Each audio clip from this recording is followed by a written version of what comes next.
You might want to sit down for this one, but don't stop moving.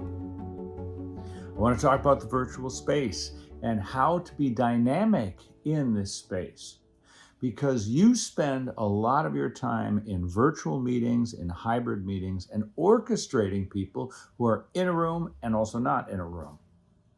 And you are not bringing that energy. Let's define the energy we're talking about. You came to us and said many times, we want this somehow to be more like in the real world, in person, where we can make connections with people so easily. How do we do that here? Well, take a look at what you're not bringing to the equation, which is anything three-dimensional. So I know, because I've been to your meetings, I've seen you in meetings.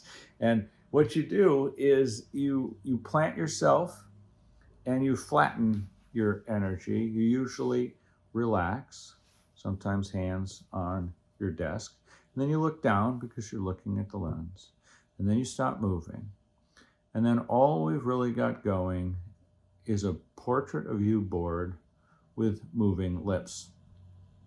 It reminds me of my children, who are now adults, and they still watch SpongeBob. And in SpongeBob, they cut to a pirate with a painting with talking lips. That's what you're bringing to this meeting. You're not carving out an experience of 3D space, but you can be 3D here and try to translate your 3D-ness to this two-dimensional window.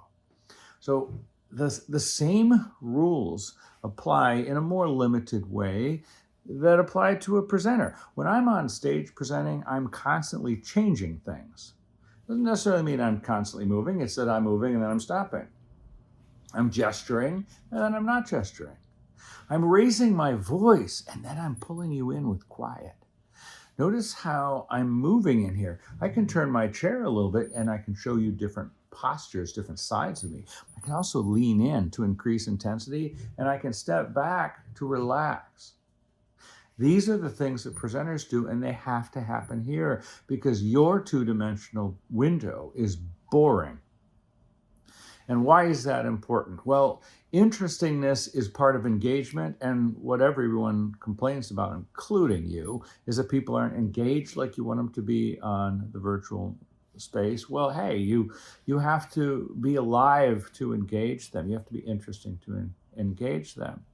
And also, the good news here is everyone else that you're meeting with, including your clients, is doing a pretty terrible job at this, which the good news of which is you can stand out by bringing aliveness to this experience. When I'm on a meeting, it's a virtual call, a Teams meeting with 30 people, everyone notices me.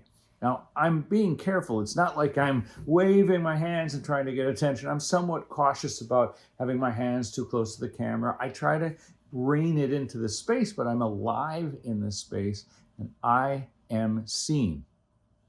So sit down for this.